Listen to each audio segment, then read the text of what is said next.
kembali lagi di Property Point CNBC Indonesia. Kali ini saya akan sedikit curcol begitu ya. Karena saya ngerasa sebagai pekerja single gitu ya pemirsa, pertimbangan atau pilihan hidup tuh lebih banyak ya. Lebih simpel, lebih sederhana jika dibandingkan saya sudah menikah.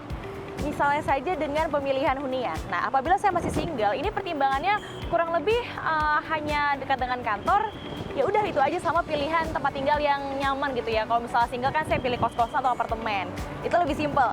Beda dengan kalau misalnya saya nanti sudah menikah. Banyak aspek yang perlu dipikirkan, salah satunya tempat pemilihan huniannya. Yang pertama, saya harus milih yang bisa berdua dengan suami, lalu juga dekat dengan kantor, dan dekat dengan fasilitas pendidikan atau sekolah untuk anak nanti. Jadi benar-benar dipikirkan matang-matang kan? Nah, ini biar lebih real lagi pemirsa, saya akan mengajak Anda untuk main simulasi dulu ya. Ceritanya saya sudah menikah nih, dan saya kepikiran untuk nyari kontrakan atau hunian dekat dengan kantor suami gitu ya. Jadi saya akan menyusurinya kali ini lewat situs properti online.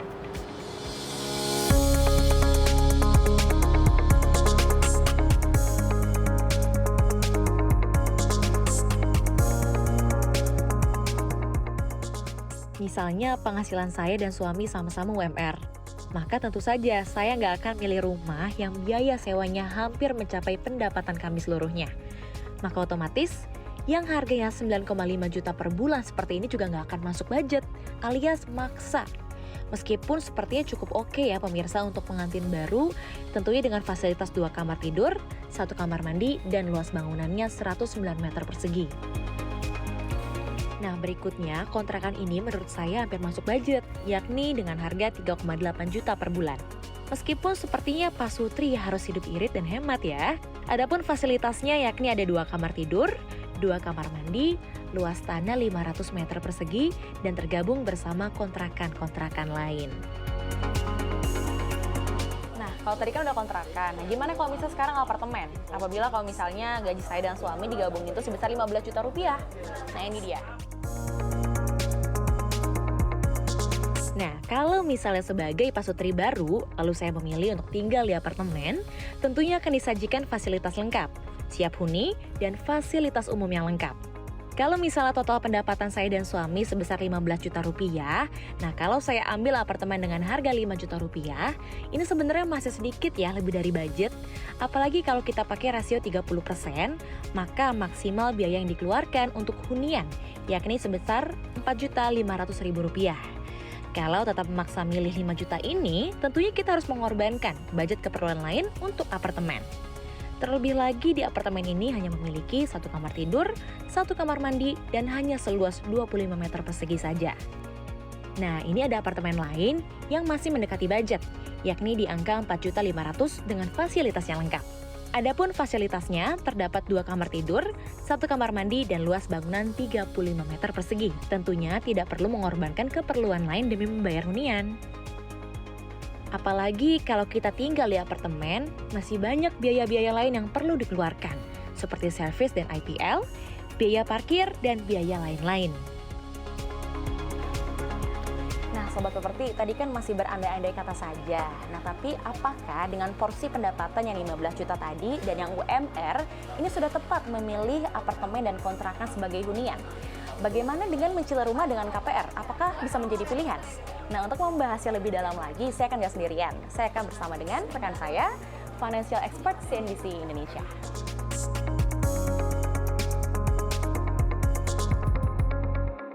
Nah, kalau case kayak gini saya nggak bisa jawab sendiri nih pemirsa, alias harus ngobrol langsung dengan ahlinya. Saat ini sudah bersama saya, Financial Expert CNBC Indonesia, Mas Auli Akbar. Hai Mas, apa kabar? Kabar baik, Seri. Kabar baik ya, sehat? Sehat. Semoga sehat selalu. Oke Mas, ini saya sebagai single nih, Ya. dan nanti mungkin bakal menjadi pasutri begitu. Jadi banyak keresahan pasutri juga yang bertanya-tanya nih. Jadi kalau misalnya ada case nih Mas, ini ada 2 case. Misalnya ada contoh 2 pasangan. Yang pertama itu gaji mereka UMR ya, 2 kali UMR gitu, sekitar 9 juta rupiah. Nah yang satu lagi ini 15 juta tapi mereka joint income gitu. Nah mereka berdua ini sama-sama kerjanya di Jakarta Selatan ya, atau di Jaksel. Nah kira-kira ini mereka mending ngontrak dulu atau ngambil KPR? Lalu apa aja pertimbangannya Mas Akbar? Jadi kalau misalnya kita bicara mengenai home ownership gitu ya, atau pembeli rumah itu sendiri ya, kita kan berusaha untuk memenuhi satu kebutuhan pokok, yaitu papan. Nah, cuma pertanyaannya adalah kebutuhan akan papan tuh nggak mesti harus dicukupi dengan membeli rumah. Nah, rumah harganya kita sendiri tahu ya itu nggak murah ya pastinya ya, sangat mahal, bahkan seseorang butuh financing atau kredit-kredit untuk membeli rumah itu sendiri. Dan ketika kita sudah mengajukan kredit pembelian untuk memilikan rumah ya, KPR itu sendiri, artinya kita sudah punya komitmen jangka panjang gitu. Nah, ketika sudah kita punya komitmen jangka panjang dalam bentuk utang ya, artinya dalam waktu setiap bulannya lah ya, kita akan ada yang namanya pengeluaran pasif di situ. Karena itu akan menjadi kewajiban. Ketika kita nggak lunasi, kita nggak bayar cicilan itu, otomatis akan kena denda penalti, yang mana akan memberatkan lagi kondisi keuangan kita. Jadi sebetulnya yang pertama yang harus dilihat adalah faktor kebutuhan itu sendiri. Bener nggak sih saat ini sudah butuh sama yang namanya rumah? Apa kabar kalau cuman ngontrak aja? Apakah ada satu hal yang kira-kiranya memang harus dipenuhi kalau saya punya rumah gitu di situ ya. Nah, itu kalau memang sudah sangat butuh ya, memang KPR mungkin bisa jadi solusinya di situ ya. Cuman balik lagi, kalau memang ternyata ini masih bisa ditunda ya, mungkin beberapa tahun ke depan gitu ya, sembari dia mengumpulkan DP atau dia mengumpulkan uang, mungkin pengen beli cash gitu ya, mungkin bisa lebih baik gitu. Jadi intinya satu adalah faktor prioritas dulu sih Sherly untuk hal yang satu ini. Oke, tadi kan aku sempat mention ya, kalau mereka berdua ini sama-sama kerja di Jakarta Selatan. Tapi memungkinkan nggak sih sebenarnya untuk membeli rumah di Jakarta Selatan? Sebetulnya kalau kita lihat harga tanah di Jakarta Selatan juga sudah cukup tinggi ya di situ ya. Nah, itu yang jadi pemikiran juga sekarang. Mau berapa lama nabungnya gitu ya. Sementara waktu harga tanah juga bakal terus naik gitu. Nah, opsi selanjutnya ada mungkin di pinggiran Jakarta yang masih affordable di situ. Tapi itu pun juga nggak bisa dilakukan hanya langsung beli akad kredit, habis itu cicil gitu, nggak bisa juga gitu. Harus ada perencanaannya, karena biaya-biaya di balik home ownership itu sendiri tidak hanya meliputi cicilan doang, Sherly, tapi ada yang namanya maintenance, ada yang namanya beli perabotan. Jadi tuh kebayang gitu, cash yang harus dimiliki itu seberapa besar gitu ya. Kalau memang dia sudah aim-nya adalah untuk beli di Jakarta Selatan, ya paling nggak kalau case-nya adalah dia tidak punya tabungan yang cukup gitu ya, itu mungkin bisa direncanakan dalam jangka waktu yang sangat panjang di situ. Nah, dari case-case tadi ya Mas ya, apa sih yang sebenarnya paling penting diperhatikan agar rasio keuangan ini tetap sehat? Pertama yang kita harus lihat adalah berapa besar tabungan kita. Ya. Kita punya yang namanya tabungan tuh dikategorikan sebagai liquid asset atau aset lancar di situ ya. Nah, aset lancar ideal seseorang atau keluarga itu adalah minimal banget tuh kurang lebih 15-20% dari kekayaan bersihnya dia. Tapi kalau misalnya dia punya dana lebih, artinya di atas dari 20% dari kekayaan bersih, atau mungkin 50% atau 80%, nah mereka punya kemampuan mungkin untuk membeli rumah atau membayar DP dengan yang cukup tinggi. Nah, semakin besar DP yang dia bayarkan, otomatis pokok utangnya akan semakin kecil di situ ya. Nah, itu pertama kalau dari kita melihat seputar pembayaran kredit pertama ya. Jadi cicilan pertama plus tadi ya pembayaran awal, ada notaris dan lain sebagainya. Nah, ketika cicilan itu jalan, kita harus tahu besaran cicilan itu sendiri tidak boleh melebihi dari 30% pendapatan bulanan secara gabungan.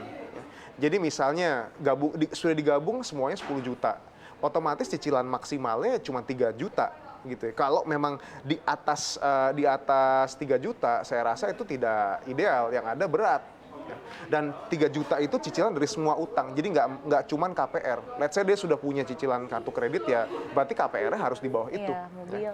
Jadi nggak boleh itu. Dan penting juga diketahui kalau kita punya utang, total utang tertunggak kita ya. Jadi misalnya kayak dari total dari utang kita beli rumah ini, KPR berapa sih pokoknya gitu yang harus kita lunasi. Usahakan jumlahnya itu tidak melebihi dari 50% aset kita. Itu sih sebetulnya kalau Oke. dari segi finansial. Berarti memang maksimal kalau bisa 30% masih sekitar. Cicilannya. Cicilan ya? Cicilan. Untuk Hmm, semua cicilan. cicilan. Lalu bagaimana Mas, skenarionya kalau misalnya suami istri ini kan kerjanya di luar Jakarta gitu ya, seperti Bekasi atau Depok. Bagaimana untuk perhitungannya Mas? Tinggal di luar Jakarta. Sebetulnya gini, yang paling harus dipertimbangkan gitu ketika beli rumah adalah apa benar kita mau nempatin rumah itu. Itu kan case-nya kan di situ. Kadang-kadang ada orang beli mungkin iming-imingnya investasi lah dan lain sebagainya. Nah ini sebetulnya hal yang berbeda sama home ownership itu sendiri. Ketika kita beli rumah ya sudah emang harus ditempati rumah itu sendiri. Nah kalau memang kita tinggal di luar Jakarta, gitu ya, dan ya kita harus menentukan juga sih kira-kira ke depannya mau tinggal di mana kitanya. Jadi jangan sampai kita beli, oke kita sekarang tinggal di Bekasi, kita kerja di Bekasi, mungkin kita juga beli rumah di sini dengan harapan memang kita mau stay di situ gitu deh. That's fine gitu. Tapi kalau misalnya kita beli rumah itu ternyata tiba-tiba dua tahun kemudian kita dapat kerja, let's say di Singapura, harus pindah di sana sekeluarga dan rumahnya terbengkalai. Ujung-ujungnya apa? Dia nyicil rumahnya nggak ditempatin, rumahnya malah rusak di situ. Iya. Jadi emang konsekuensinya rumah dibeli harus ditempati gitu. Jangan sampai kita kita beli, kita diemin aja gitu dengan embel-embel investasi lah segala macam, karena ini konteksnya beda. Jadi ya tolong diperhitungkan lah untuk Iya, yang jadi kalau masih seperti itu. investasi masih banyak instrumen lain ya Mas ya? Iya, exactly. Masih banyak sekali. Oke. Nah, ini kita bahas, tadi kan kita sempat bahas KPR dan juga ngontrak. Sebenarnya ada gak sih Mas untung ruginya dari ngambil KPR atau ngontrak gitu?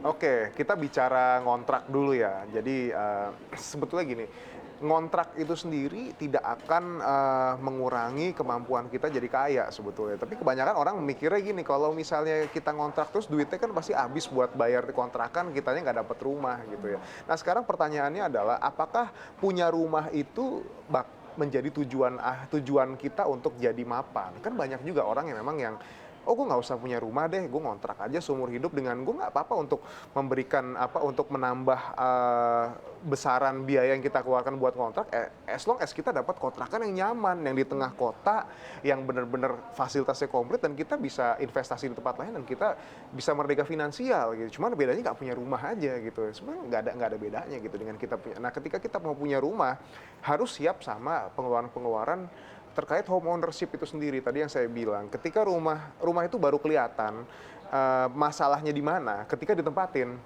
Ya, ketika ditempatin musim hujan segala macam, tiba-tiba plafon bocor, renovasi di sini, terus tiba-tiba dipakai berapa bulan ada retak rambut di sini, renovasi lagi, atau di mana, itu baru akan kerasa ketika kita tempatin. Jadi ketika kalau dibilang untung ruginya bagaimana ya, kalau dari dari segi home ownership mungkin kita bisa punya aset ke depannya yang bisa kita warisin ke anak cucu kita gitu ya. Nah, itu yang jadi masalah yang jadi keuntungannya. Cuman ruginya adalah ya pasti masalah pengeluaran kita akan lebih besar karena cost of home ownership itu tidak murah ya, belum lagi nanti ada biaya pajak gitu ya. Kalau misalnya kita mungkin sudah mencapai sekian miliar gitu ya harganya gitu, dan itu beda-beda ya di setiap kota. Terus mungkin ke depannya kita juga rumah itu harus ditempati gitu, nggak boleh dicuekin gitu ya. Beda kalau memang kita masih ngekos atau kontrak, kita bisa pindah-pindah sesuai suka hati di situ ya. Oh, oke. Jadi memang mau ngontrak maupun KPR tuh banyak plus minusnya Mas ya? Plus minusnya banyak sekali. Iya. Oke Mas, sebenarnya ada gak sih Mas kesalahan yang paling umum gitu yang sering banget dilakuin sama pasangan muda atau pasutri baru tentang rasio keuangan di properti mereka ini? Oke, ya kebanyakan kalau orang Indonesia adalah punya mindset begini. Kalau beli rumah gitu ya, kalau nggak modal nekat nggak bakal kebeli. Nah itu dia. Betul. Nah kadang-kadang dengan dia nekat ya, dia nggak paham sama kesehatan keuangannya saat ini ya. Asal dia ngajuin KPR ke bank, akhirnya dapat, oke diterima nih, udah dia merasa kalau oke akhirnya kita terima nih, kayak selamat lah kayak gitu. Padahal kita keterima di bank yang emang rate suku bunganya tinggi banget gitu ya, dan kita ngambil tenor panjang 20 tahun. Ujung-ujungnya kita membeli rumah yang misalnya harganya cuma 400 juta, kita beli dengan harga 1 miliar. Itu possible sekali seperti itu.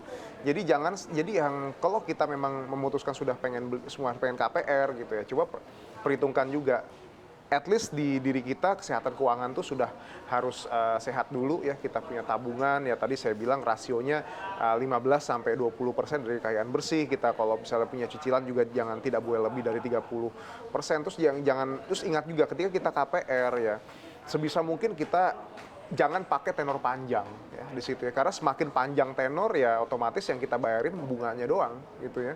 Bunga ya oke, pokoknya juga cuman akan lebih besar di bunganya. Jadi usahakan pakai tenor pendek ya, maksimal 10 tahun dan usahakan DP-nya besar. Jadi total nilai yang kita bayarkan untuk satu rumah itu tidak mahal gitu. Dan jangan lupa juga untuk ini ya, apa namanya, survei bank-bank seputar bunga KPR. Jadi jangan langsung, karena yang bank ini yang gampang disetujuin, kita langsung lari ke sana. Padahal kita nggak ngelihat rate-nya tinggi sekali di situ. Oke, jadi memang terlalu nekat dan ngambil tenor yang panjang sekali gitu ya. Oke, boleh di-share mungkin Mas Akbar sedikit tips bagi pasutri baru atau pasangan muda baru yang ingin mencari tempat hunian begitu? Oke, buat pasutri baru yang pastinya gini ya, kalau kita mau beli rumah, coba tanyakan ke diri kita sendiri, apakah benar kita sudah butuh sama yang namanya rumah di situ ya? Apakah itu merupakan kebutuhan yang benar-benar nggak bisa kita tunda lagi pada saat itu? Nah, kenapa? Karena sekarang kebutuhan akan papan tidak mesti diselesaikan dengan cara membeli rumah. Ngontrak juga bisa menjadi jalan ninja kita buat jadi kaya ya. Dan bukan berarti orang yang sekarang ngontrak atau bertahun-tahun ngontrak nggak bisa beli rumah, justru malah bisa. Dengan di sana kita masih bisa melakukan perencanaan mau beli rumah tahun kapan, tahun apa nanti ya, berapa lama lagi, di mana dan seperti apa rumahnya, kita bisa lakukan perencanaan dengan matang sembari kita ngontrak ke situ ya. Nah, terus kalau buat yang mau beli rumah, pastikan dulu kesehatan keuangan kita sehat ya. Kita punya cicilan utang yang mungkin masih dalam batas wajar, atau mungkin kita tidak punya utang sama sekali dan kita punya tabungan yang cukup berlimpah yang mana bisa kita manfaatkan untuk bayar DP sangat besar ya. Dan ingat, kalau misalnya kita ngajuin KPR jangan kepanjangan tenornya, karena nanti ujung-ujungnya kita yang rugi di situ. Ya. Oke, baik Mas Aulia Akbar, terima kasih sudah menyempatkan waktunya di CNBC. Sama-sama, Sherly. Perbincangannya sangat seru sekali ya Mas ya. Sukses dan sehat selalu. Sobat properti, memilih hunian memang menjadi prioritas kita. Tapi kita kembali lagi ada yang kebutuhan dan kondisi finansial masing-masing. Jangan sampai kita memaksakan kehendak namun tidak memikirkan beban biaya yang akan datang di masa depan. Sebaiknya memang memilih hunian sesuai dengan kebutuhan kita di masa sekarang dan juga di masa yang akan datang. Bagi Anda yang memilih untuk mengambil KPR, sebenarnya sah-sah saja untuk mewujudkan impian bersama pasangan. Namun, tentunya dengan pertimbangkan atau memilih besaran cicilan yang terjangkau dan tentunya tidak membebani kondisi finansial. Dari Jakarta, Sherly Salsabila dan Muhammad Iqbal, tim liputan CNBC Indonesia.